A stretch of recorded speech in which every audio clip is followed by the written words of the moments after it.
¿Le ha pasado que desea leer un libro y la sinopsis o una reseña del mismo no le bastan para decidirse? A mí me pasa constantemente y por ello decidí comenzar este canal. En este canal no leo obras completas. Mi objetivo es que usted, como receptor, se haga una idea del estilo de escritura y de historia que se hace manifiesta en cada obra literaria que leo.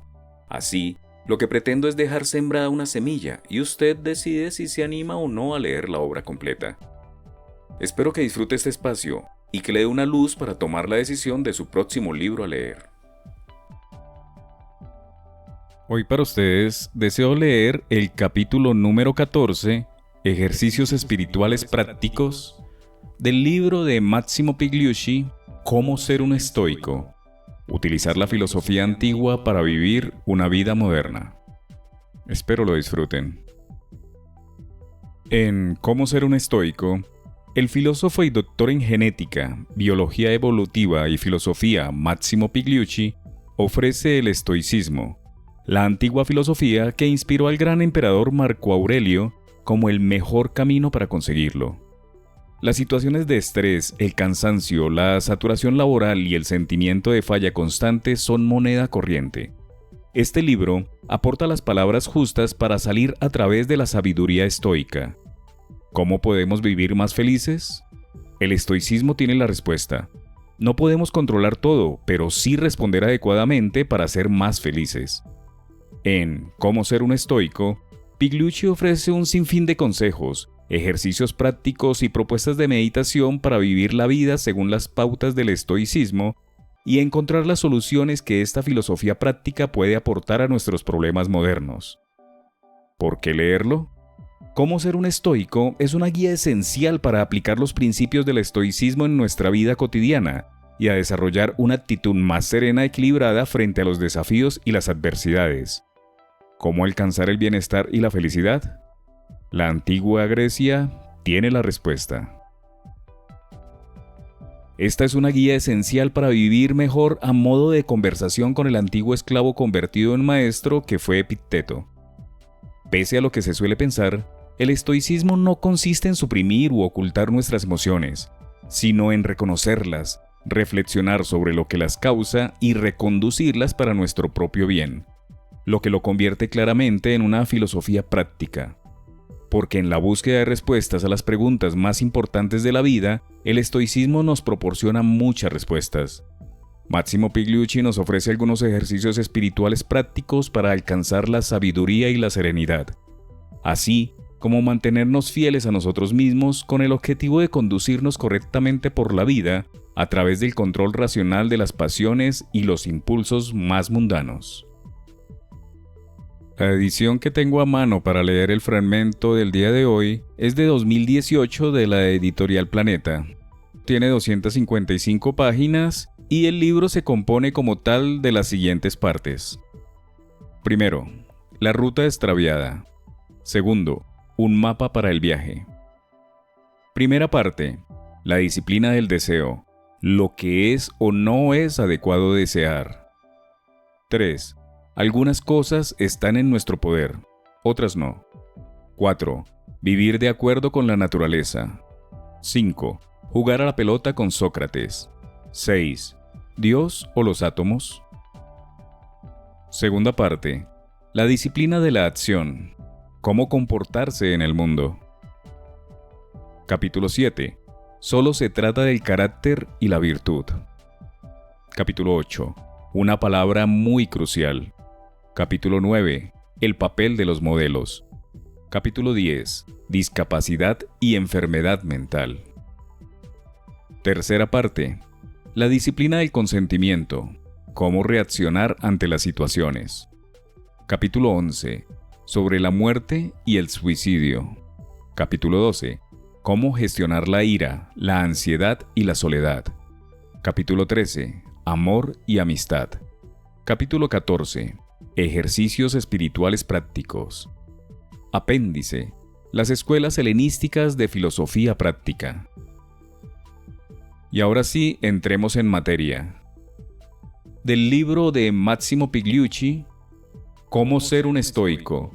Utilizar la filosofía antigua para vivir una vida moderna. Tercera parte. La disciplina del consentimiento. Cómo reaccionar ante las situaciones. Capítulo 14. Ejercicios espirituales prácticos. Espero lo disfruten. No admitas el sueño de tus tiernos párpados hasta que hayas evaluado cada uno de los hechos del día. ¿Cómo he errado? ¿Qué he hecho o dejado de hacer?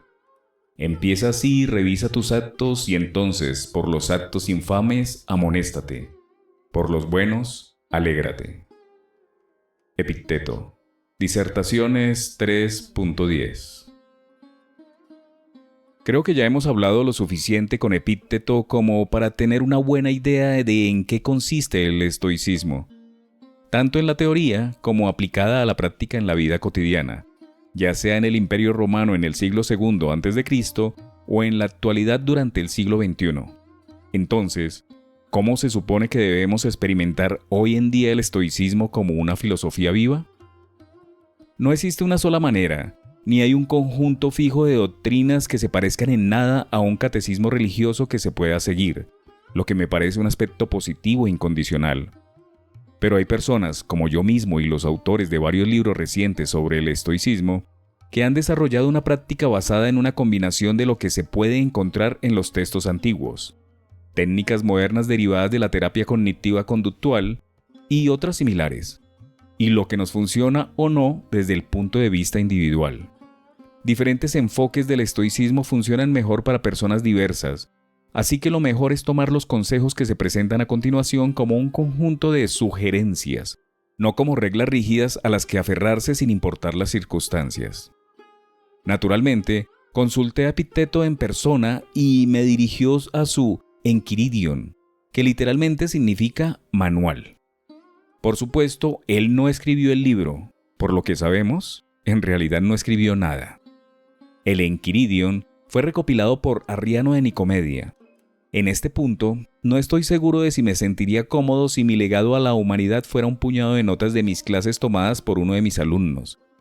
Pero algunos estudiantes son más brillantes que otros, y en cualquier caso, esto es lo que tenemos de Epicteto. Como es natural, nuestro legado es otra de las cosas que no controlamos, aunque tenemos el control sobre cómo interpretamos y usamos el de otra persona. Pero repito que Arriano no era un estudiante medio, ni siquiera para aquella época. Se convirtió en un historiador muy conocido, un comandante militar y un servidor público del Imperio Romano, siendo elegido cónsul en 130 después de Cristo y después prefecto de la provincia de Capadocia. Es probable que Arriano asistiera a la escuela de Epicteto entre 117 y 120 después de Cristo, y después siguió unido durante algún tiempo a su maestro en Nicópolis. Al final, Arriano se fue a Atenas y después se embarcó en una carrera distinguida que culminó con su nombramiento como senador por parte del emperador Adriano. Cuando se retiró, Arriano regresó a Atenas, donde se convirtió en arconte, o magistrado principal. Parece que no podía quedarse quieto y no hacer nada. Murió durante el reinado de Marco Aurelio, el emperador estoico. El poeta Luciano de Samosata escribió que Arriano era un romano de primera fila con un constante deseo de aprender. Las notas de mis clases que tomase un alumno de este tipo creo que serían más que aceptables. He repasado el Enchiridion, compilado por Arriano sobre la base de las clases de Epicteto, y he sintetizado 12 ejercicios espirituales o recordatorios estoicos sobre cómo actuar en la vida cotidiana. Creo que la mejor manera de empezar a utilizarlos será poner en la agenda una lista de ellos sin ningún orden en particular. Aquí los presento simplemente en la secuencia en que aparecen en el Enchiridion. En la actualidad existen muchas apps para los teléfonos inteligentes y otros dispositivos parecidos que le permitirán hacer esto con facilidad. Disponga la lista de manera que cada día le recuerde una de esas prácticas, en rotación o, para hacerlo más interesante, al azar. Relea cada día en numerosas ocasiones las palabras de Epicteto, siempre que tenga un minuto, y concéntrese en poner en práctica ese día una parte específica del consejo. El primer objetivo es ser consciente de la manera estoica de pensar y, lo más importante, de actuar. Al final, Los ejercicios deberían convertirse en una segunda naturaleza, por lo que no necesitará recordarlos y será capaz de practicarlos espontáneamente, aplicándolos a todos los grandes y pequeños acontecimientos y situaciones de su vida. Como es natural, los ejercicios que siguen tienen más sentido cuando se comprenden a través de la óptica de la filosofía estoica. Así que antes de analizar los ejercicios, permítame que recapitule algunos de los principios fundamentales del estoicismo que hemos aprendido a lo largo del libro. Nos hemos encontrado con varias ideas estoicas durante nuestras conversaciones con Epicteto, empezando de manera fundamental con las 3 disciplinas estoicas: deseo, acción y aprobación, y su relación con las 3 áreas de estudio: física, ética y lógica. Las disciplinas han sido la columna lógica de toda la secuencia de capítulos en este libro. Condensada hasta lo esencial, los principios estoicos son los siguientes. Primero, la virtud es el mayor bien y todo lo demás es indiferente. Los estoicos obtuvieron la primera parte de Sócrates, que planteó que la virtud es el mayor bien porque es la única cosa que tiene valor en todas las circunstancias y que nos ayuda a usar adecuadamente cosas como la salud, la riqueza y la educación. Todo lo demás resulta indiferente en el sentido específicamente estoico de que la virtud no se puede cambiar por nada. El estoico puede perseguir los indiferentes preferidos e intentar mantenerse alejado de los dispreferidos, siempre que ello no afecte la virtud. En la teoría económica moderna, este popular enfoque se conoce como sistema de preferencias lexicográficas. Para ilustrarlo, usted tiene una preferencia lexicográfica, si no, aceptaría cambiar a su hija por un Lamborghini, sin importar cuánto le gustaría tener un Lamborghini. Segundo, siga a la naturaleza. Es decir, aplique la razón a la vida social. Los estoicos creían que podríamos tener un indicio de cómo funciona el universo si supiéramos cómo vivir nuestra vida. Como los seres humanos no son por naturaleza animales sociales capaces de razonar, se deduce que deberíamos aplicar la razón para conseguir una sociedad mejor. Tercero, dicotomía del control. Algunas cosas están bajo nuestro control y otras no lo están, aunque podamos influir en ellas. Si estamos lo suficientemente sanos desde el punto de vista mental, nuestras decisiones y comportamientos están bajo nuestro control. Todo lo demás está fuera de nuestro control. Deberíamos preocuparnos de lo que está bajo nuestro control y tratar todo lo demás con ecuanimidad. Además, mientras practica los ejercicios propuestos aquí, recuerde que se supone que le ayudarán a mejorar su dominio de las 4 virtudes estoicas: sabiduría, práctica, navegar por situaciones complejas de la mejor manera posible, valor, hacer lo correcto, tanto física como moralmente en cualquier circunstancia, justicia, tratar a todos los seres humanos sin importar su situación en la vida, con justicia y amabilidad, templanza, ejercer la moderación y el autocontrol en todas las esferas de la vida. Ahora que hemos revisado los principios básicos que fundamentan el sistema estoico, estamos mejor equipados para examinar y poner en práctica los 12 ejercicios que he extraído del Enquiridion. Primero, examinar nuestras impresiones. Convierte en una práctica el hecho de decirle a cada impresión fuerte: solo eres una impresión, no la fuente de la impresión. Entonces, comprueba y evalúa con tus criterios, pero principalmente uno. Pregunta: ¿esto es algo que está o no bajo mi control? Si no es una de las cosas que controlas, estate preparado con la reacción. Entonces, esto no es de mi incumbencia. Esta es la dicotomía clásica del control con la que empezamos el libro.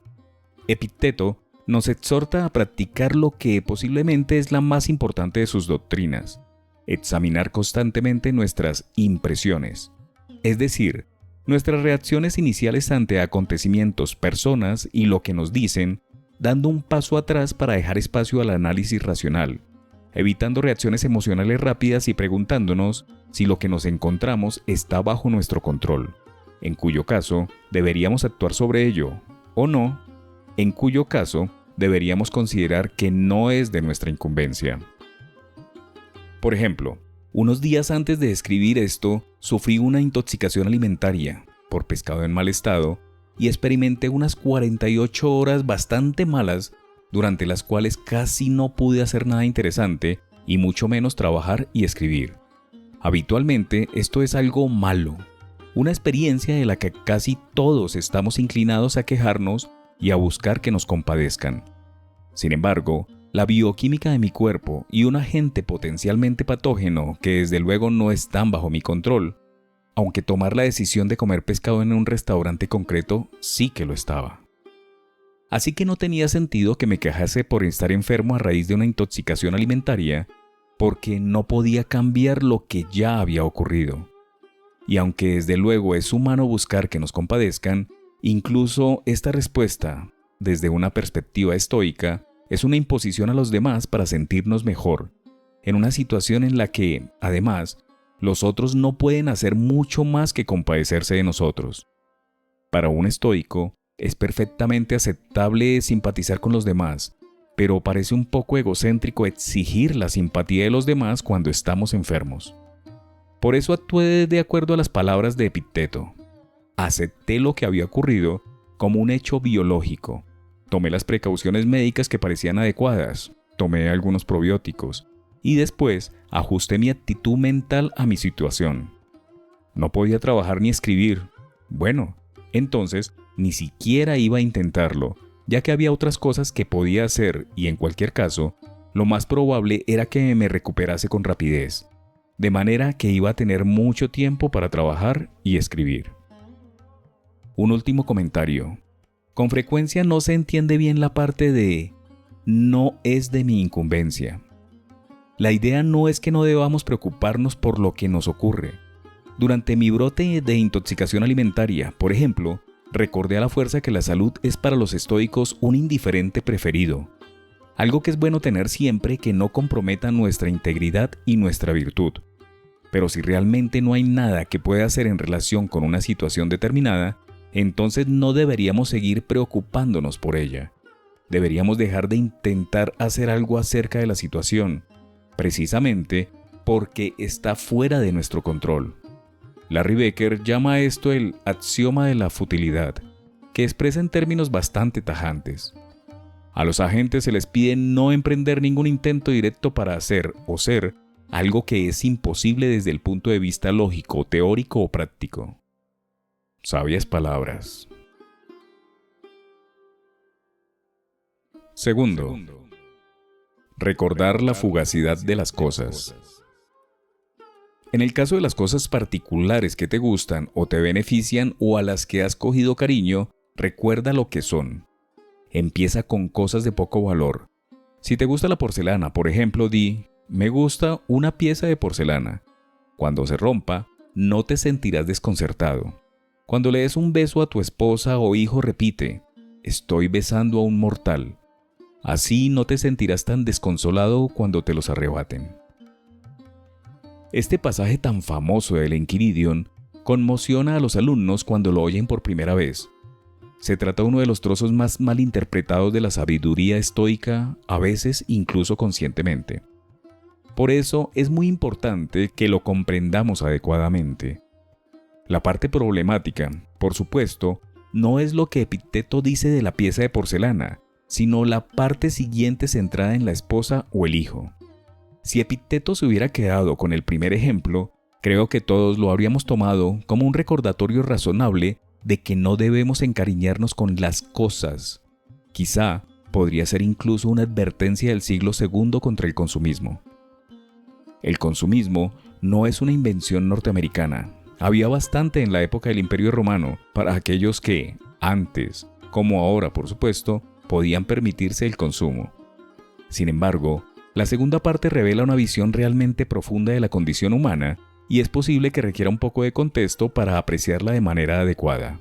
Al fin y al cabo, sus practicantes consideran el estoicismo como una filosofía del amor, no una indiferencia insensible hacia los seres humanos y sus sufrimientos. En primer lugar, recordemos el contexto histórico. Epicteto estaba escribiendo en una época en la que los emperadores, como el propio Marco Aurelio, perdían a la mayor parte de sus hijos y otros seres queridos a una edad que podríamos considerar temprana o prematura a causa de enfermedades, violencia fortuita o guerras. Mientras la mayoría de nosotros en Occidente y en otras pocas partes del mundo somos en la actualidad afortunados en este aspecto, hoy sigue siendo cierto que la vida es efímera y algo puede arrebatarnos de repente y sin aviso previo a las personas que queremos profundamente. En segundo lugar, y más importante, lo que nos aconseja Epicteto no es una indiferencia humana hacia nuestros seres queridos, sino todo lo contrario. Deberíamos recordar constantemente lo preciosos que son nuestros seres queridos, precisamente porque pueden morir muy pronto. Cualquiera que haya perdido a alguien de quien se sentía muy cercano, debería saber con exactitud lo que significa esto. La idea es que deberíamos pasar por la vida igual que los generales romanos durante la celebración oficial de sus triunfos en la ciudad eterna, con alguien que susurra continuamente en nuestro oído: Memento homo. Recuerda, hombre.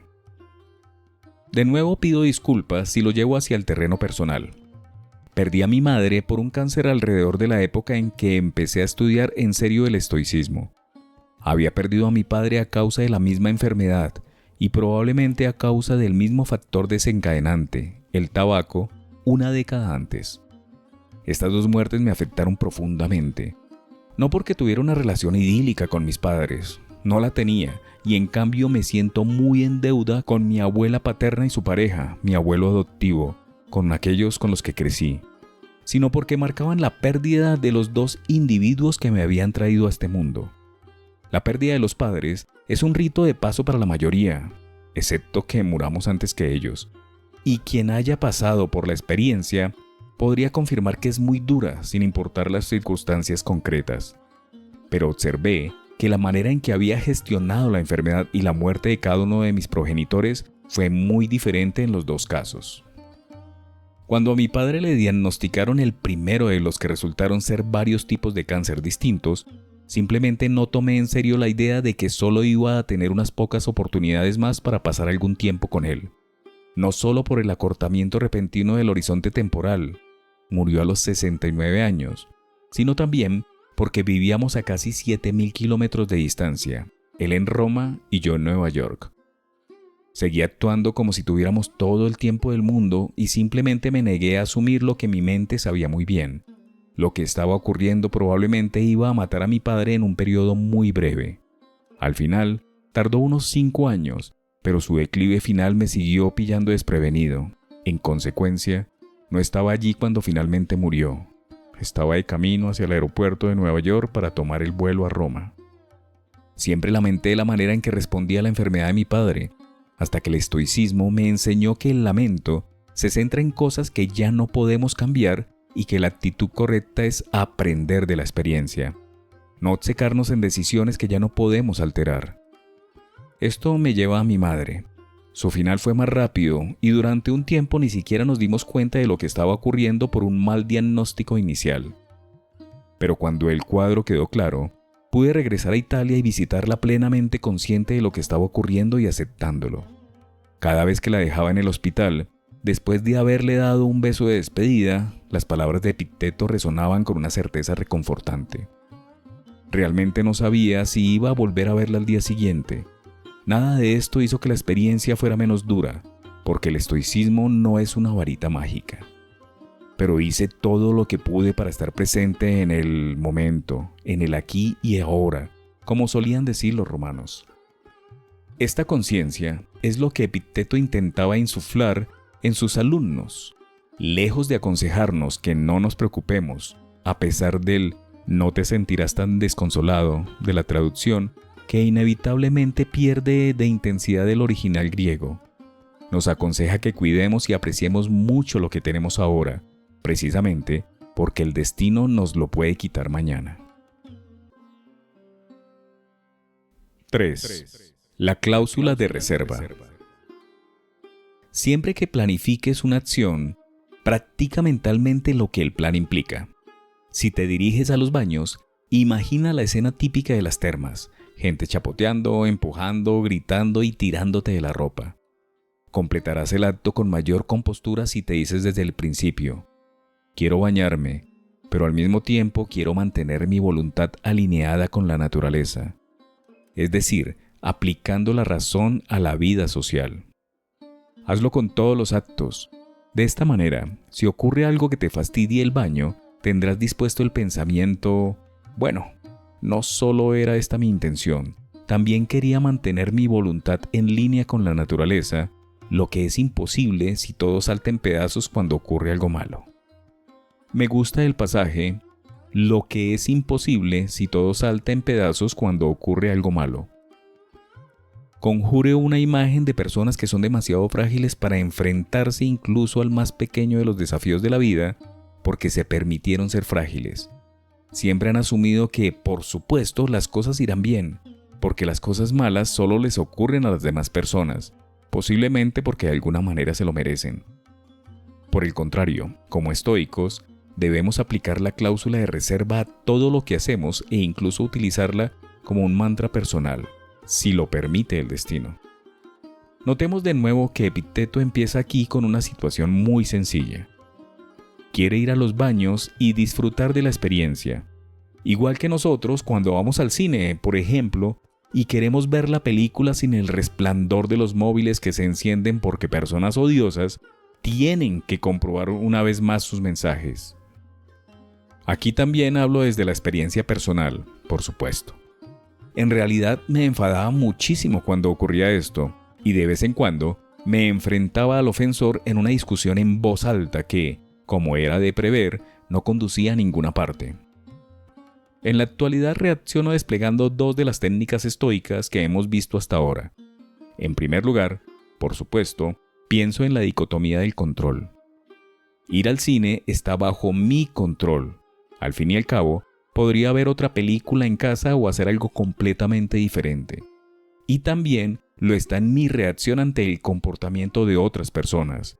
Y aunque esto último desde luego no está bajo mi control, puedo influir en ellas, explicando educadamente al otro espectador por qué lo que está haciendo es desconsiderado, o yendo a la dirección del cine para, también con calma y educación, quejarme de la situación porque es su responsabilidad garantizar que los clientes que pagan tengan una experiencia placentera mientras frecuentan su establecimiento. La segunda técnica consiste en desplegar la cláusula de reserva, bien entendida. Una vez más, Epicteto no nos aconseja aceptar pasivamente la rudeza de otras personas, sino que más bien nos recuerda que debemos partir con una meta concreta en la cabeza, aunque los acontecimientos pueden desarrollarse de una manera que no deseamos. Siendo este el caso, nuestras opciones son sentirnos tristes de manera que empeoremos voluntariamente nuestra situación, o recordar nuestra meta principal: ser una persona decente que no hace nada que no sea virtuoso o que pueda comprometer la propia integridad, como comportarse de manera repulsiva en reacción al comportamiento repulsivo de otra persona. Existe una bonita analogía en la tradición estoica que explica este tema. Se atribuye a Crisipo, la tercera cabeza de la Estoa de Atenas original, y supuestamente se reproducía en uno de los volúmenes perdidos de las disertaciones de Epicteto. Imaginemos un perro que está atado a un carro. El carro empieza a avanzar en la dirección que quiere el cochero, pero desde luego no en la que quiere el perro. Ahora bien, la correa es lo bastante larga como para que el perro tenga dos opciones. Puede seguir con cautela la dirección que tome el carro, sobre la que no tiene ningún control, y de esta manera puede disfrutar del viaje e incluso tendrá tiempo para explorar los alrededores y ocuparse de algunos de sus asuntos. O puede resistirse obstinadamente el carro con todas sus fuerzas y acabar arrastrado, golpeado y rasguñado durante el resto del viaje, acumulando mucho dolor y frustración, y perdiendo el tiempo en un esfuerzo inútil y decididamente desagradable. Los humanos somos, por supuesto, el perro. El universo sigue girando de acuerdo con la voluntad de Dios, si uno tiene sus inclinaciones religiosas, o con la sucesión de causas y efectos cósmicos si nuestros gustos son más seculares. pero tenemos cierto espacio de maniobra mientras uno está vivo y bien y puede elegir si disfruta del viaje, aunque siga siendo consciente de las limitaciones que tiene y sabe que lo que quiera hacer siempre lleva consigo una gran advertencia. Si el destino, el cochero, Dios, el universo, lo permite. Esto es lo que significa hacer cualquier cosa mientras te mantienes en línea con la naturaleza. Existe también otra manera de interpretar el mensaje de este ejercicio, y le agradezco a mi amigo Bill Irvine que lo expresase de una forma especialmente clara en su libro Una guía para la buena vida, el antiguo arte de la alegría estoica. Supongamos que estamos jugando un partido de tenis, o mucho más importante, nos están proponiendo para una promoción en el trabajo. El enfoque estoico en ambas situaciones es el aconsejado por Epicteto y que Bill reinterpreta como interiorización de las metas. Aunque pensamos naturalmente que el objetivo es ganar el partido o conseguir la promoción, estos resultados no están, por supuesto, bajo nuestro control, solo podemos influir en ellos. Así que debemos plantear como objetivo algo que está realmente en nuestro poder y que ni siquiera el destino nos puede robar. Jugar el mejor partido que podamos sin importar el resultado o recopilar el mejor dossier de promoción posible antes de que se tome la decisión. Ahora ya no debería ser necesario añadir la advertencia habitual, pero la repetición ayuda, como decían los romanos. La idea no es aceptar pasivamente la derrota en el partido de tenis, o quizá asumir la injusticia de no conseguir la promoción que tanto nos merecemos. Más bien, la idea es desplegar la sabiduría de que a veces las cosas no nos irán bien, aunque hagamos todo lo posible y sin importar si nos merecemos ganar el partido o conseguir la promoción.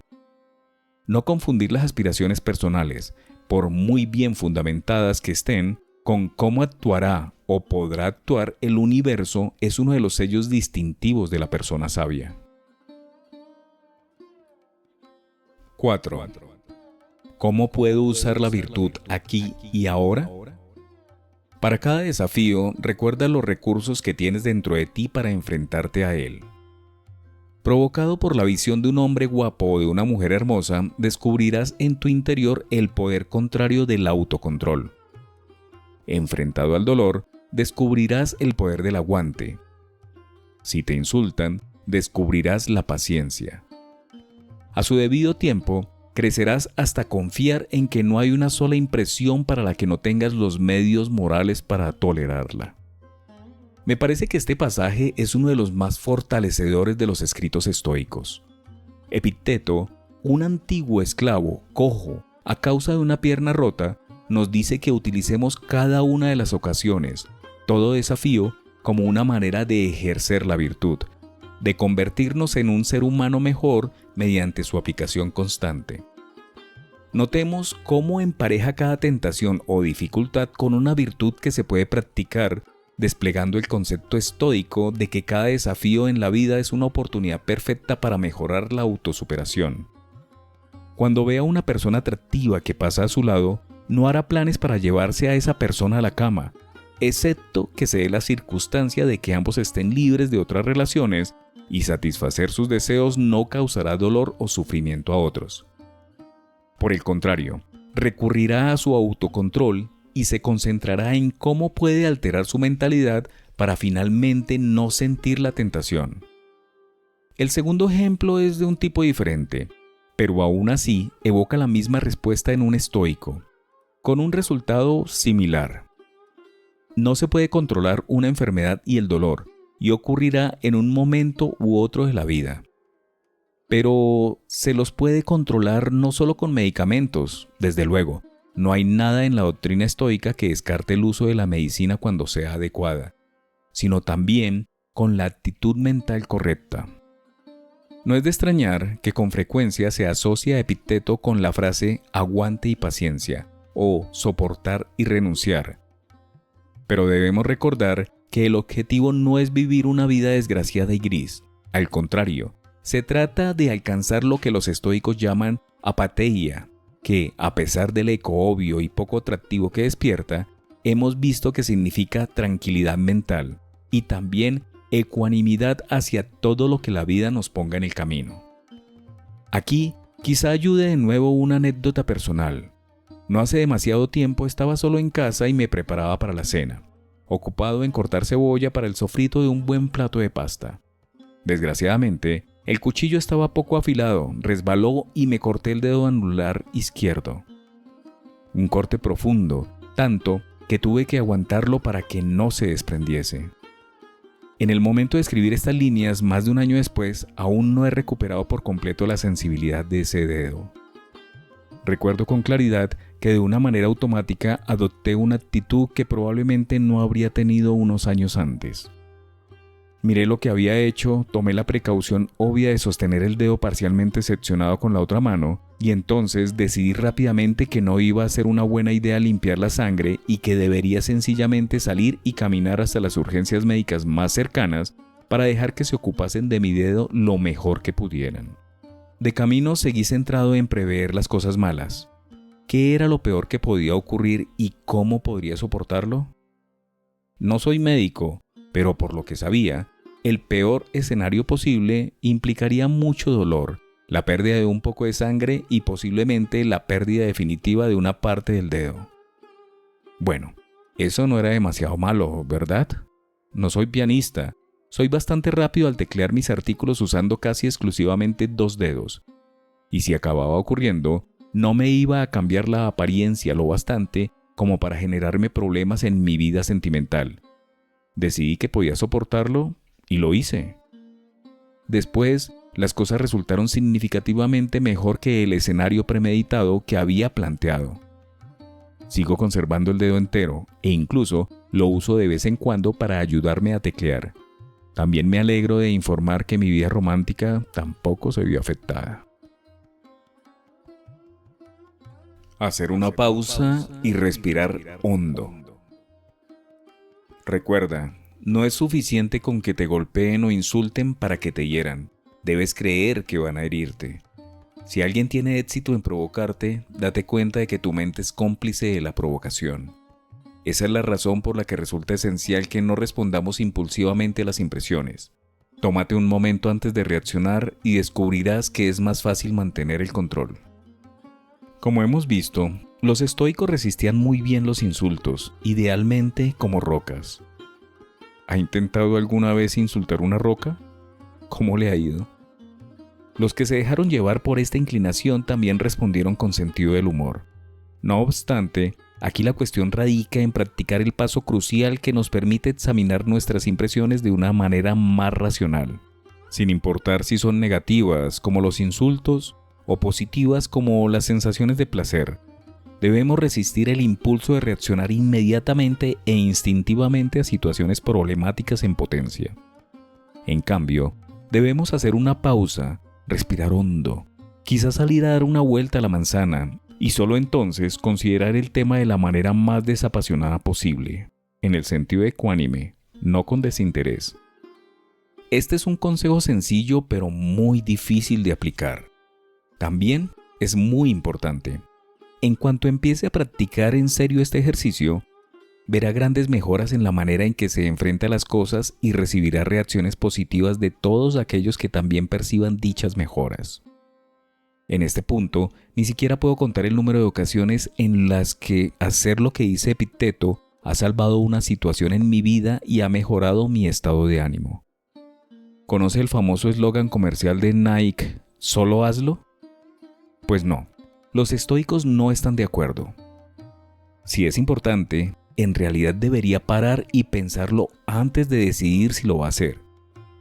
Imagine cuánto dolor habría dejado de infligir a los demás, cuántas dificultades o situaciones embarazosas habría evitado y, en general, hasta qué punto se habría sentido más confiado y positivo si hubiera empezado a hacerlo hace unos años.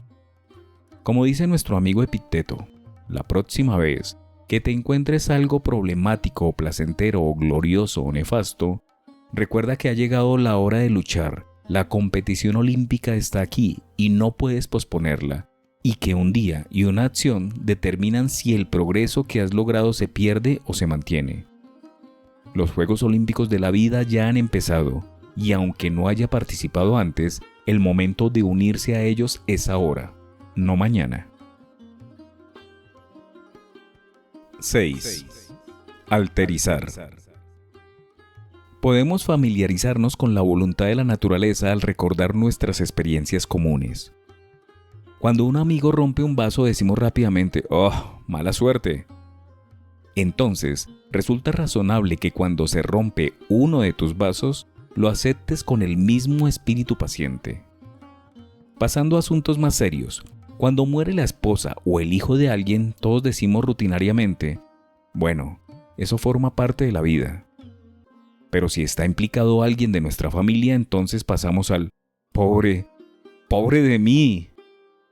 Haríamos mejor en recordar cómo reaccionamos cuando una pérdida similar afligió a los demás. Este ejercicio resulta fascinante.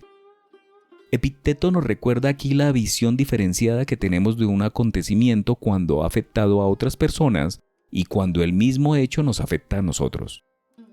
Naturalmente, es mucho más fácil mantener la ecuanimidad, que lo vuelvo a repetir, no se debe confundir con la impasividad emocional, cuando pequeños inconvenientes o incluso desastres les ocurren a los demás y no a nosotros.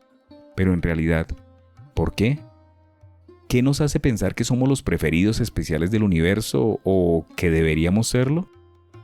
Por supuesto, incluso cuando conseguimos ser conscientes e interiorizar lo que es mucho más difícil, que somos como todos los demás en el planeta y que deberíamos tener la misma actitud ante un acontecimiento cuando le ocurre a los demás y cuando nos ocurre a nosotros, podemos dar la vuelta al argumento de los estoicos y decir que lo correcto es sentir por el infortunio de todo el mundo el mismo nivel de dolor y empatía que sentimos por el propio.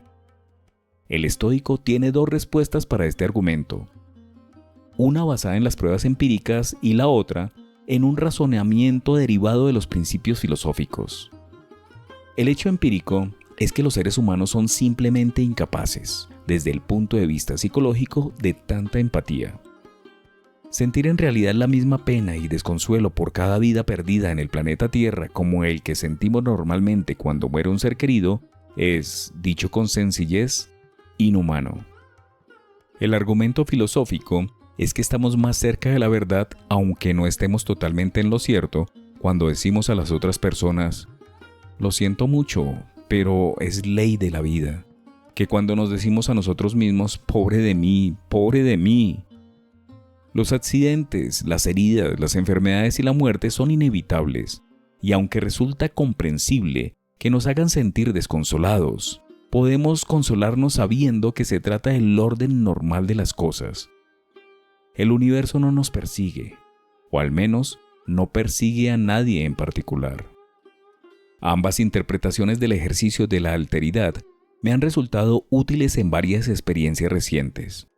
A veces suelo desestimar los sentimientos de personas cercanas porque me parece que están sobrereaccionando ante las cosas que les ocurren. Pero Epicteto me recuerda que suelo sentir de manera diferente cuando hechos similares, como el comentario mordaz de un amigo o un colega, me ocurren a mí. Del mismo modo, cuando me encuentro en el otro extremo de la acción, ahora recuerdo al instante que casi todo el mundo que conozco ha experimentado lo mismo que me está incomodando en ese momento o lo experimentará en algún momento de su vida. La costumbre constante de ajustar mis reacciones ante las desgracias de los demás y colocar mis problemas en contexto al recordar que son iguales que los del resto de la humanidad me está ayudando, según creo, a ver las cosas con una ecuanimidad de la que carecía antes de interesarme por el estoicismo. 7. Hablar poco y bien.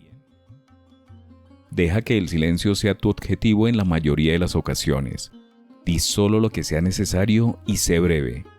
En las raras ocasiones en que te pidan que hables, habla, pero nunca sobre banalidades como los gladiadores, los caballos, los deportes, la comida y la bebida. Todos ellos temas vulgares. Sobre todo, no cotillees sobre otras personas alabándolas, culpándolas o comparándolas. Debo admitir que me resulta difícil practicar este ejercicio, probablemente porque tengo un ego algo por encima de la media y las costumbres profesionales del maestro que se encuentra con demasiada frecuencia en modo profesional. Aún así, he intentado recordar este consejo y tomarlo en serio, y me sirve cada vez más.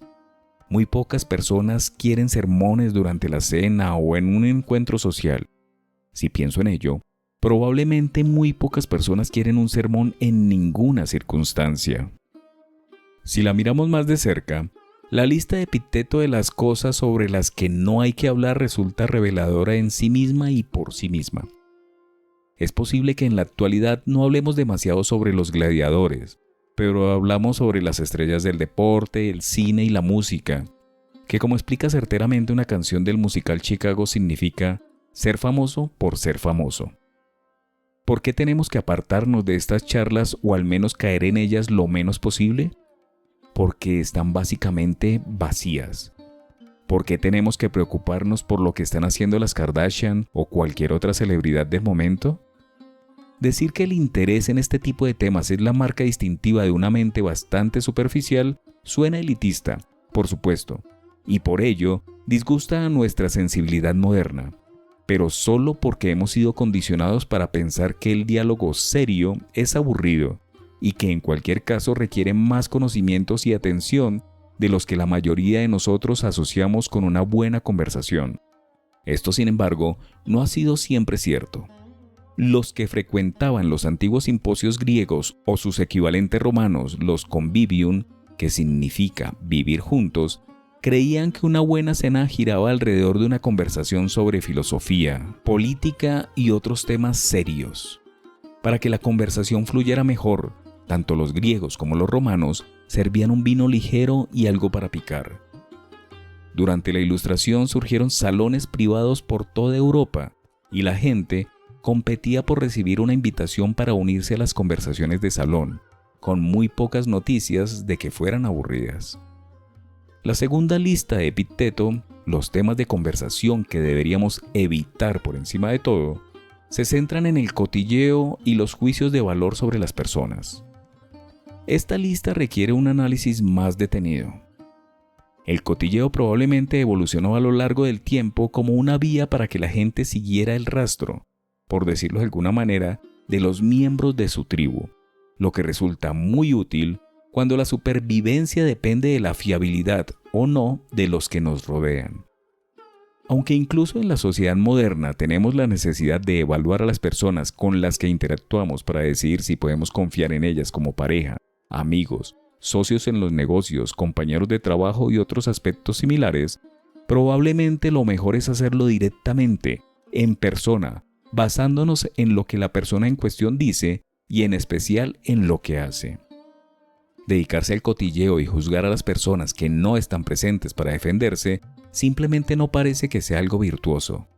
Y la idea estoica es que nos rebajamos siempre que nos dedicamos a estas actividades. Una parte importante de lo que Epicteto está sugiriendo aquí se erige sobre el principio estoico general de que podemos decidir nuestro mejor curso de acción y a continuación redirigir nuestro comportamiento según esta meta. Al principio esto es difícil e incluso nos parece antinatural, pero después la costumbre se afianza y reconducir nuestro comportamiento se vuelve cada vez más fácil, hasta que alcanzamos el punto en que nos preguntamos cómo era posible que nos comportásemos de otra manera. Por eso no sugiero que intente cambiar de manera repentina y drástica su actitud en los eventos sociales, pero inténtelo y vea si le sienta bien.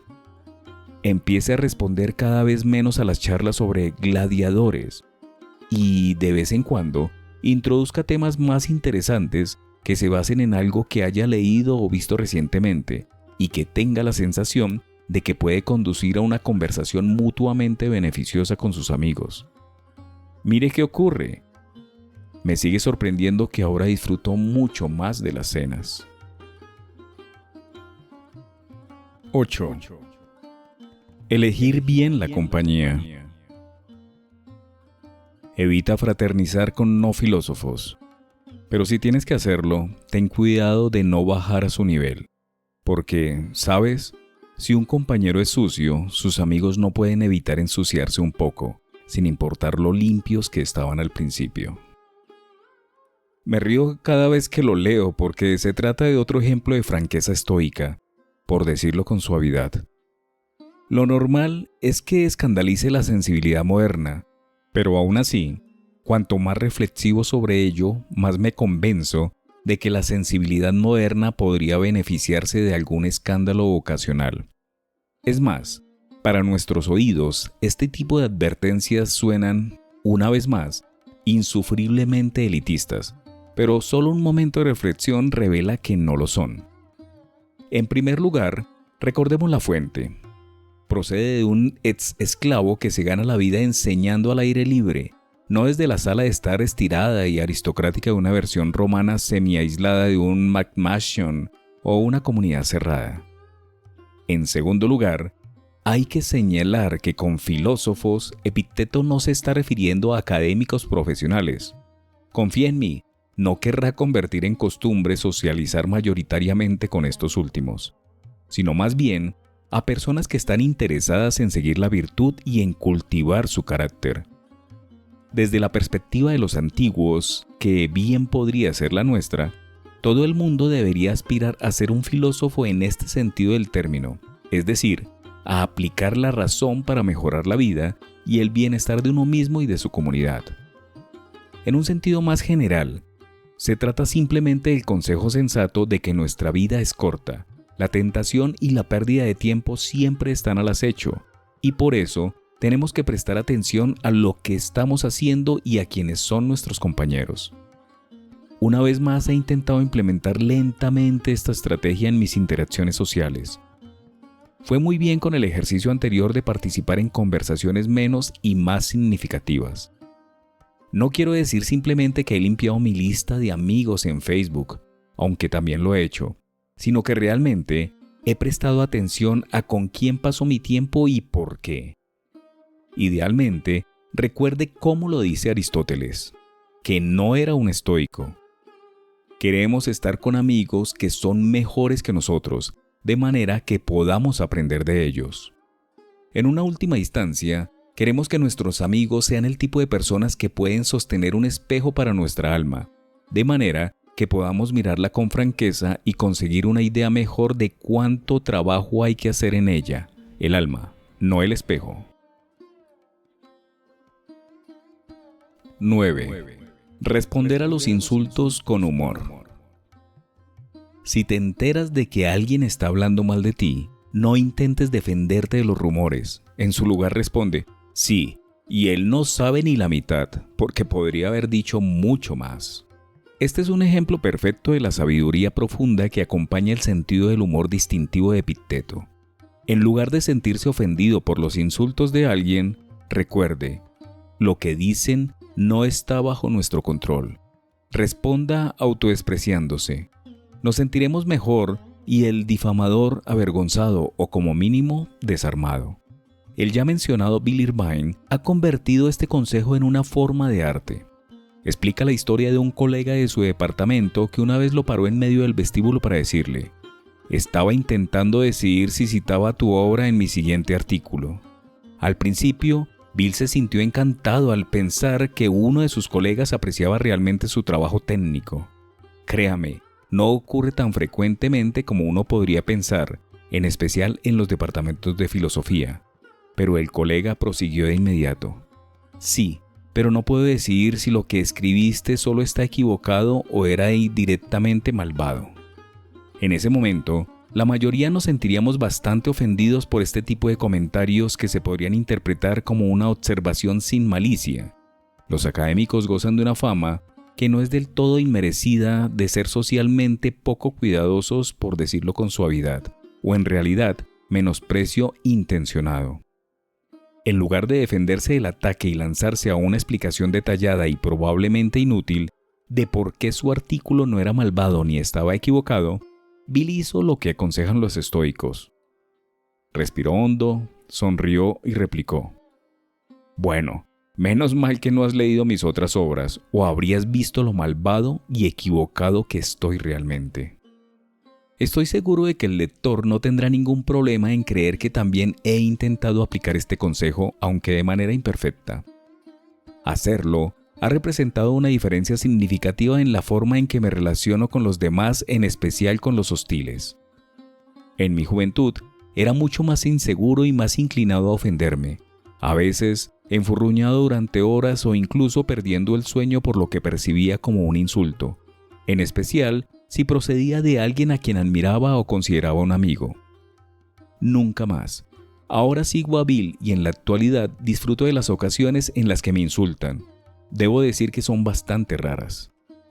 El mejor ámbito para practicar lo que él llama pacifismo insultante es, por supuesto, Internet. Yo mantengo un conjunto de redes sociales activas por motivos profesionales y de trabajo de divulgación, por no mencionar 2 blogs, y estoy seguro de que es una experiencia habitual. Esto proporciona un terreno extremadamente fértil para todo tipo de insultos, fanfarronería y rudeza. Por eso, he tenido que establecer reglas básicas para mis lectores y seguidores, así como para mí mismo, en una fase muy temprana del juego. Desde entonces, responder a los insultos con humor ha convertido mi vida virtual en una experiencia mucho más placentera. Sin embargo, lo que hice en primer lugar fue seguir el consejo anterior de Epicteto de hablar poco y con concreción. Simplemente no respondo o discuto tanto como antes, mientras que ha aumentado el tiempo que paso escuchando. Lo que es más importante, he empezado a interiorizar el concepto de que un insulto funciona no porque esa sea la intención de la persona que lo emite, sino porque el receptor permite que se convierta en un insulto. Existen 2 consideraciones esenciales que se deben analizar con respecto a este ejercicio. La primera y más importante, no se debe tomar como una manera errónea de ignorar el serio problema del acoso, tanto en la variedad digital como en persona. El acoso es un comportamiento que no resulta aceptable y debe ser erradicado desde el principio, en especial cuando se dirige, como ocurre con mucha frecuencia, contra menores o contra personas que sufren problemas psíquicos que las convierten en especialmente vulnerables ante él. Pero en general, buena parte de lo que los estoicos aconsejan es cierto.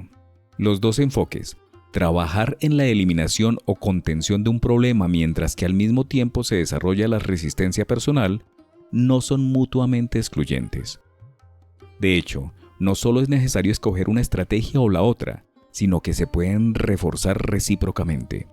Cuanto más se entren en la resistencia a los insultos, más fuerte se sentirá uno psicológicamente, y por eso podrá reaccionar de una manera más apropiada y efectiva, y viceversa.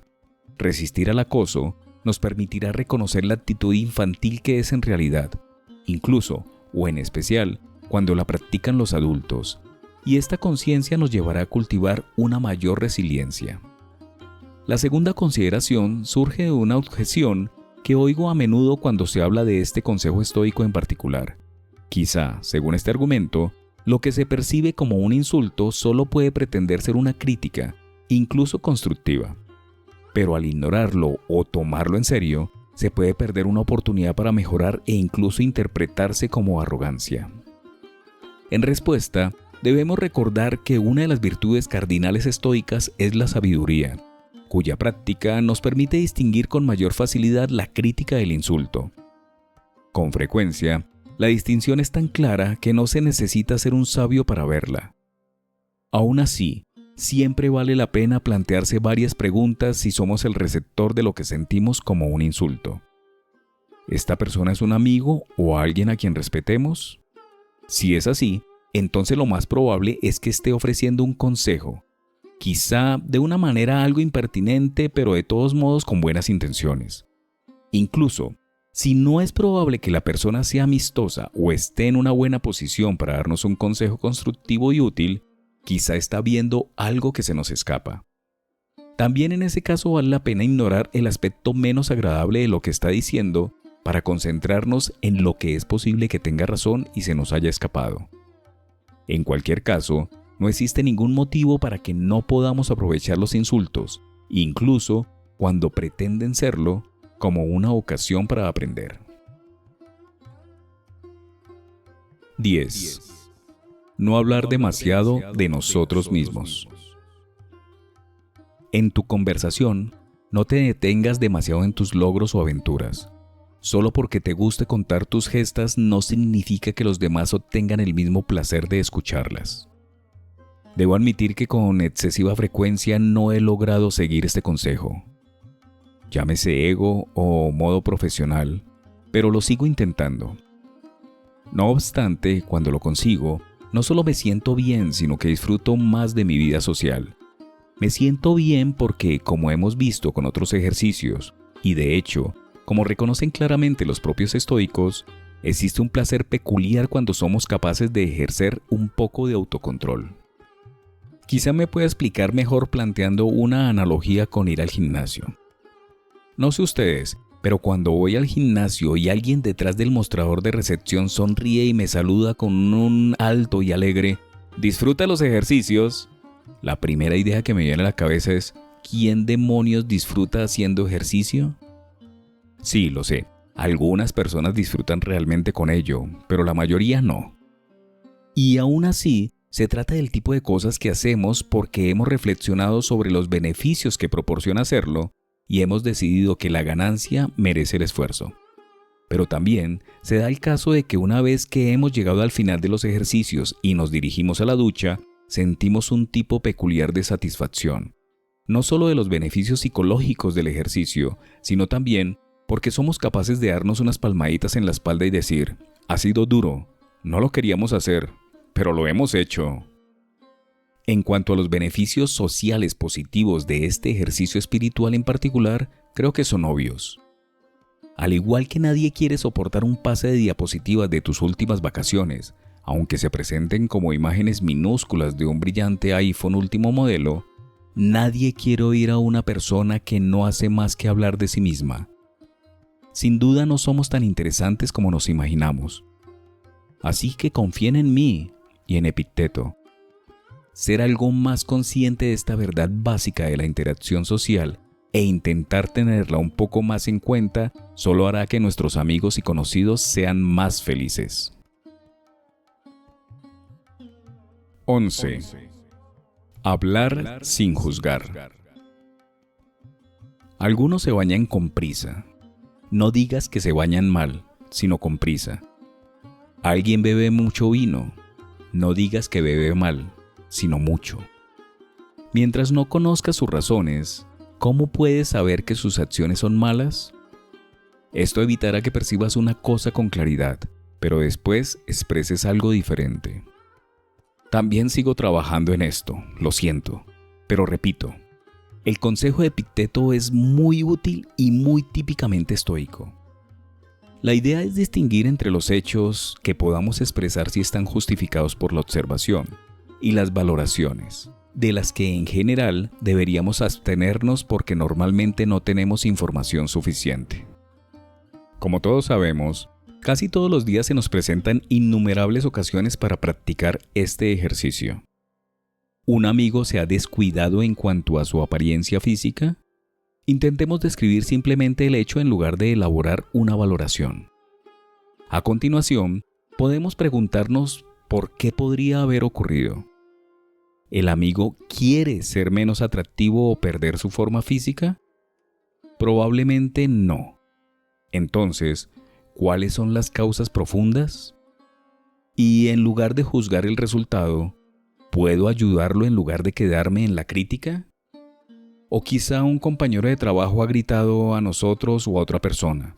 En lugar de chillar o murmurar lo que nos parece que podría ser un epíteto apropiado, preguntémonos, ¿alguna vez le he gritado a alguien? Sí, por supuesto. ¿Y cuando lo hice, fue realmente divertido tratar a alguien como una basura? ¿O había razones profundas y no demasiado obvias para que gritase a pesar de saber que no me convenía? ¿Y cómo me habría gustado que los demás considerasen mi estallido? ¿Cómo habría querido que reaccionasen? Ahora, hagamos un esfuerzo para dar la vuelta a la situación y ver si podemos poner en práctica el consejo de Epicteto en presencia de este irritable compañero de trabajo. Detengámonos durante un momento e intentemos imaginar hasta qué punto sería el mundo si todos evitáramos realizar juicios de valor precipitados y contemplásemos los asuntos humanos centrándonos en los hechos, con un poco más de compasión hacia nuestros congéneres humanos. 12. Reflexionar sobre nuestro día. No admitas el sueño en tus tiernos párpados hasta que hayas evaluado cada uno de los hechos del día. ¿Cómo he errado? ¿Qué he hecho o dejado de hacer? Empieza así y revisa tus actos, y entonces por los actos infames amonéstate, por los buenos alégrate. Este último ejercicio procede de las disertaciones, no del Enchiridion, y de hecho ya lo hemos visto. Pero creo que es trascendental, y lo incluyo aquí porque me ha resultado extremadamente beneficioso. Séneca nos aconseja algo muy parecido, y dice específicamente que es mejor hacerlo por la noche, pero antes de acostarse, porque cuando ya estamos en la cama empezamos a adormecernos y perdemos la concentración. Busquemos un lugar tranquilo en la casa y reflexionemos sobre lo que ha ocurrido durante el día. A mí me resulta útil anotar mis reflexiones, como hacía Marco Aurelio en sus Meditaciones. El objetivo es centrarse en los acontecimientos importantes del día, en especial en los que tienen un valor ético. Quizá he tenido hoy una interacción desagradable con un colega o no he tratado a mi pareja tan bien como debía. Pero también es posible que haya sido magnánimo con un alumno o haya ayudado a un amigo. Para cada uno de estos tipos de hechos redacto un par de líneas en mi diario filosófico, añado un comentario tan desapasionado como sea posible, como si estuviera evaluando mi actuación ética durante ese día, y tomo nota mental de lo que he aprendido de mis experiencias. Llegados a este punto, honestamente no puedo hacer nada mejor que ofrecerles una pequeña prueba de Séneca en persona, seguramente el más convincente y elegante de los autores estoicos. El espíritu se debe examinar a diario. Era la costumbre de Cestio, cuando el día había acabado y se había dispuesto para descansar, preguntar a su espíritu: ¿cuáles de tus malas costumbres has curado hoy? ¿Qué vicio has controlado? ¿En qué aspecto eres mejor? La ira cesará y se volverá más amable, si sabe que cada día tendrá que comparecer ante el tribunal. ¿Qué puede ser más admirable que esta manera de analizar la totalidad de los acontecimientos del día? ¿Qué dulce es el sueño que sigue a este autoexamen? Qué calma, qué tranquilidad y despreocupación cuando nuestro espíritu ha recibido el elogio o la reprimenda, y cuando nuestro inquisidor y censor secreto ha informado sobre nuestra moral. Yo utilizo este privilegio y diariamente defiendo mi causa delante de mí mismo. Cuando la lámpara desaparece de mi vista y mi esposa, que conoce mi costumbre, ha dejado de hablar, repaso todo el día delante de mí y repito todo lo que he dicho y he hecho. No me escondo nada y no omito nada. ¿Por qué voy a tener miedo de cualquiera de mis defectos cuando está en mi poder decir: te perdono esta vez, procura no volver a hacerlo nunca más? Un hombre se complace en recibir consejo. Todos los hombres malos son los más impacientes cuando reciben una guía.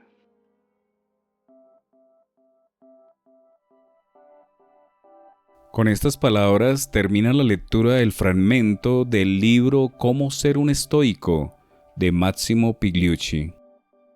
Personalmente, ha sido de gran ayuda. Hace algún tiempo, he venido trabajando en mí mismo y en intentar mejorar como persona y ser feliz, alcanzar esa felicidad interior de la que tanto también se habla en el estoicismo. Espero tengan la oportunidad de leer el libro completo. Es de Editorial Planeta y también está disponible como ebook. Espero haya disfrutado esta lectura. En este canal puede encontrar muchos más fragmentos de diversas obras literarias. Puede escucharme en YouTube o en su plataforma de podcast favorita en mi canal Fragmentos, Lecturas para Escuchar. Mi nombre es Jimmy Alberto y es mi placer leer para usted. Nos escuchamos en la próxima.